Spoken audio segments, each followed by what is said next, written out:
Mean राशि 2022 सितंबर का महीना किस प्रकार व्यतीत होगा, तो आइए जानते हैं मीन राशि वालों के बारे में, पाइसेंस के बारे में।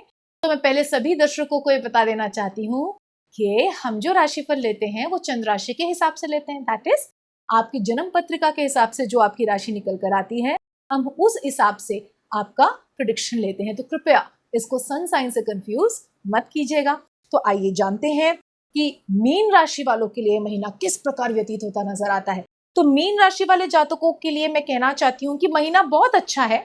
आप इमोशंस के अगाध समुद्र बने हुए हैं, खुद कष्ट झेल रहे हैं, खुद संघर्ष होंगे जीवन में, छोटे मोटे उथल पुथल होंगी। आपने पास्ट के लाइफ में तो बहुत कुछ ऊपर नीचे देखा ही है, चाहे वर्कलोड हो, चाहे रिलेशनशिप में मानसिक क्लेश हो, प्रॉब्लम्स हो, मतभेद हो, लेकिन फिर भी अपने विजडम, अपने ज्ञान, अपनी सरलता और अपने प्रेम से सब कुछ आसान करने की कोशिश करते हैं। और आप अपने संघर्ष का फ्रस्ट्रेशन कभी दूसरों पे नहीं निकाल रहे।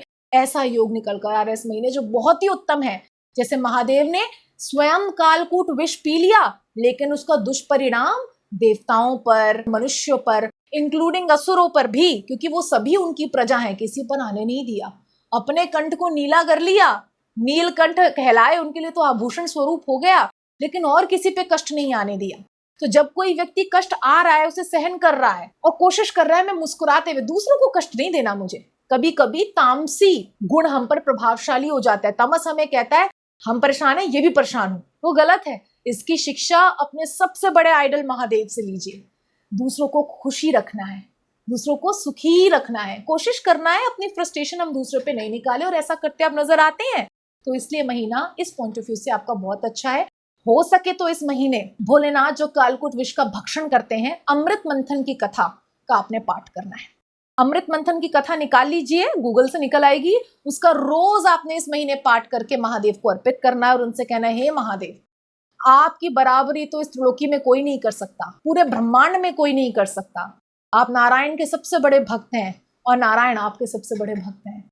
मुझे बस इतना प्रेम दीजिए कि कठिनाइयां तो जीवन में भरी रहती हैं, लेकिन उन कठिनाइयों से पार लगाने में सहायक आप बन जाइए और मैं आपको ना भूलूं। जैसे आप परोपकार की शिक्षा देते आए, वैसे मेरे अंदर भी वो भावना जागृत रहे और मैं सरलता से आपके चरणों में रहकर जीवन व्यतीत कर सकूं। इतना कहिए, आप प्रसन्न हो जाइए और देखिए आपके जीवन की जितनी भी परेशानियां वो कैसे खत्म होती चली जाएंगी, किस प्रकार से सारे क्लेश खत्म होते चले जाएंगे। हो सके तो मनसा देवी की कथा का भी पाठ कीजिए। मनसा देवी जो है महादेव की ही पुत्री हैं और उनका बहुत ही सुंदर आख्यान है। निकालिए गूगल से और पढ़िए उसे, देखिए आपके हृदय में जितने भी क्रोध रूपी या स्ट्रेस रूपी नाग लहलहाते हैं, या टेंशन, स्ट्रेस, नर्वस सिस्टम में जो एक टेंशन होती है, जो नसें जो होती हैं वो स्नेक्स के आकार की होती हैं, छोटी छोटी ट्यूब्स तो होती हैं। तो ये सब चीजें लिंक्ड हैं। उनको राहत देने के लिए मनसा देवी जी का आख्यान पढ़िए, अमृत मंथन पढ़िए और देखिए ये सारे आख्यान प्रभु को अर्पित करके अपने जिस भी इष्ट को मानते हैं, राम जी, कृष्ण जी, हनुमान जी, महादेव, अर्पित करिए और देखिए आपका जीवन कैसे सुखद व्यतीत होता जाता है। तो ये जीवन आपका बहुत इस महीने अच्छा नजर आता है। आप लोगों को प्रेम देंगे और आपका स्ट्रेस कैसे खत्म हो, कैसे आपके जीवन को संतुलित किया जाए, इसकी विधि मैंने आपको बड़ी ही सरल भाषा में समझा दी। सरल है लेकिन बहुत इफेक्टिव है, ये आप स्वयं अनुभव करेंगे। इसको रीति से रोज करिए और ये ध्यान रखिए कि जब भी आप पूजा अनुष्ठानों में लगते हैं, पूजा करने लगते हैं, तो अपने भोजन को शुद्ध और सात्विक करना होता है। No non-veg, no egg, no alcohol. और आप इतना तो कर ही सकते हैं, अल्कोहल कंजम्पशन नहीं करना है, नॉनवेज नहीं खाना, एग भी नॉनवेज ही है, वो नहीं खाना, ठीक है। वेजिटेरियन में जो मर्जी खाइए। और एक बात ध्यान रखिए कि एकादशी के दिन आपने भोजन नहीं करना होता, लेकिन अगर आपका कार्य ऐसा है या आपसे खाना खाए बगैर नहीं रहा जाता, तो आप चावल और अनियन गार्लिक तो बिल्कुल ना खाएं उस दिन, ठीक है। ना अन्न का दान, ना अन्न खाना होता है। खास करके चावल तो बिल्कुल स्पर्श नहीं करना होता उस दिन। कोशिश करिए व्रत ही रख लें। अब हम आ जाते हैं रिलेशनशिप्स की तरफ। तो हम देखते हैं थोड़ी सी टेंशन्स तो है, इमोशनल फीलिंग्स आप बनाए रखेंगे, बातें करके चीजें सॉर्ट आउट कर लेंगे। लेकिन चाहे मैरिड कपल्स हो या अनमैरिड कपल्स हो, थोड़ी सी मिसअंडरस्टैंडिंग्स, थोड़े से क्लेश हैं, समहाउ यू विल मैनेज। बस आप उसको पीसफुली बात करके उसको ठीक कर लीजिए, दैट विल बी बेटर। अपनी सारी उलझनों को समाप्त कीजिए, मुख द्वार से परेशानियों को बोल के उनको अपने मन से पहले बाहर निकालिए और फिर दूसरे व्यक्ति की सुन के अपनी चीजों को ठीक कर लीजिए। दोनों मिल बांट के अपनी बातें करके चीजों को ठीक कर लें, ठीक है। बाकी ऊपर नीचे तो थोड़ा बहुत होता ही रहता है, समय समय की बात है। थोड़ी सी अगर टेंशन्स हैं भी तो वो इस महीने के एंड में ठीक हो जाएंगे। बाकी मैंने आपको 2 बहुत अच्छे सोल्यूशंस बताए हैं, उन्हें करिए। उनसे आप देखिएगा कि कितनी खुशहाली आपके जीवन में आनी शुरू हो जाएगी। बात करते हैं स्टूडेंट्स की, तो थोड़ी परेशानी और लोड ज़्यादा है, लेकिन फोकस बनाए रखिए।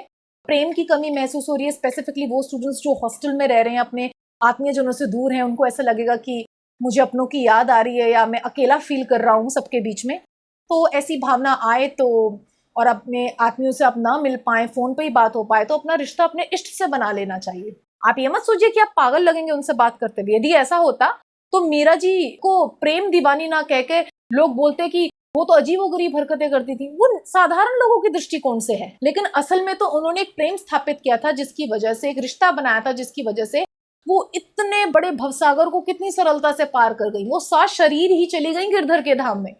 तो मैं ये नहीं कहती कि एकदम से कोई बहुत उच्च कोटि का भक्त हो जाता है, क्योंकि भक्ति भी प्रभु देते हैं। मैं ये कह रही हूँ कि अगर आपको लोनली लगता है तो आप उनसे दोस्ती का रिश्ता बना सकते हैं। You can make a relationship with God, और गॉड तो हमेशा आपके सामने। आप उनसे अपने दिल की बात कह सकते हैं और फील बेटर।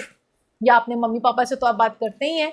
अगर उनसे कभी टाइम ना मिले तो अपने इष्ट से बातें कीजिए मन ही मन। वो अवश्य सुनते हैं, इस भरोसे से कि वो सुन रहे हैं, आप बातें कीजिए तो वो अवश्य सुनेंगे।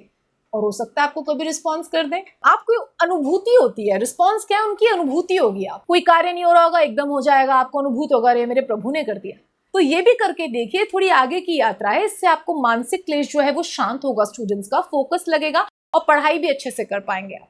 और स्टडीज में कभी ज्यादा प्रॉब्लम हो तो शिव जी या हनुमान जी को हमने ऐसे पकड़ लेना चाहिए। वो ज्ञान के अधिष्ठाता हैं और ज्ञान में आपकी बहुत सहायक होते हैं। अब हम आ जाते हैं जॉब और बिजनेस की तरफ। तो हम देखते हैं कि जैसे तैसे आप बैलेंस बनाए हुए हैं। थोड़ी प्रॉब्लम ज्यादा है, वर्कलोड ज्यादा है, लेकिन सिर्फ कुछ 30 डेज का सवाल है। इसके बाद प्रेडिक्शन चेंज होगा और मैं नया प्रेडिक्शन लेकर आऊंगी। मैंने आपको 2 उपाय पहले ही बता दिए हैं, वो आपके कार्य क्षेत्र में भी आपको हेल्प करेंगे, बिजनेस में भी हेल्प करेंगे। तो कोई लोड आ गया है, कोई कर्ज सा फील हो रहा है या किसी भी प्रकार की ऐसी बात है, तो इन 2 उपायों से वो सॉर्ट आउट होगा। तो डू दैट, ठीक है। अब हम आ जाते हैं हेल्थ पे। तो स्ट्रेस और टेंशन ही हेल्थ को खराब कर सकता है, तो वो मत लीजिए। और उसके लिए कभी भी आपको स्ट्रेस होने लगे, खाली बैठ के कुछ सोचने लगे, आप स्तोत्रों को कान में लगा के सुन लीजिए, तो आपका नर्वस सिस्टम शांत होगा। अपने प्रभु को इमेजिन कीजिए 3rd आई सेंटर में, अपने हृदय को कमल समझ के उसमें विराजमान देखिए, मुस्कुरा रहे हैं आपको देख के। इस रीति से आप उस मानसिक क्लेश से थोड़ा बचेंगे। तो अपने पुरुषार्थ से ही आप खुद को बचा सकते हैं वस्तुतः, और इससे बड़ा और कोई मिरेकल नहीं हो सकता। तो ये करने से, ये 30 दिन की बात है, चीजें ठीक हो जाएंगी। थोड़ी सी उथल पुथल हम देख रहे हैं, बट वो ठीक हो जाएंगी, ये भी हम देखते हैं। अब हम आ जाते हैं लकी कलर की तरफ। तो लकी कलर आपका निकल कर आ रहा है निस्संदेह रूप से येलो एंड व्हाइट। तो इन दोनों ही बातों का आपने प्रयोग करना है। और कैसे करना है? ऐसे पदार्थ बना के प्रभु को खिलाने और स्वयं खाने, ऐसे रंग के फूल उनको चढ़ा के उनकी स्तुति स्तोत्र करना है। व्हाइट रंग के फूलों की माला बनाकर उन्हें चढ़ाइए और इस रीति से, इन कलर्स से सौभाग्य को और वर्धन अपने जीवन में कर लीजिए, ताकि व्हाइट कलर आपके जीवन में शांति को बढ़ाए और येलो कलर आपको ज्ञान के केंद्र में रखे, जिससे कि कोई भी गलत निर्णय आप ऐसा ना ले ले जिससे आपकी परेशानियां बढ़े। इनफैक्ट आप ऐसे निर्णय लें जो आपकी परेशानियों को घटाएं और आपकी स्पिरिचुअलिटी को इंक्रीज करे। येलो कलर उसे बूस्ट करता है, इसलिए सूर्यदेव हमें येलो ऑरेंज ऐसे नजर आते हैं, ठीक है। ज्ञान का प्रतीक है। सूर्य भगवान को भी आप जल दे सकते हैं। चंद्रदेव को भी प्रणाम कीजिए रात को।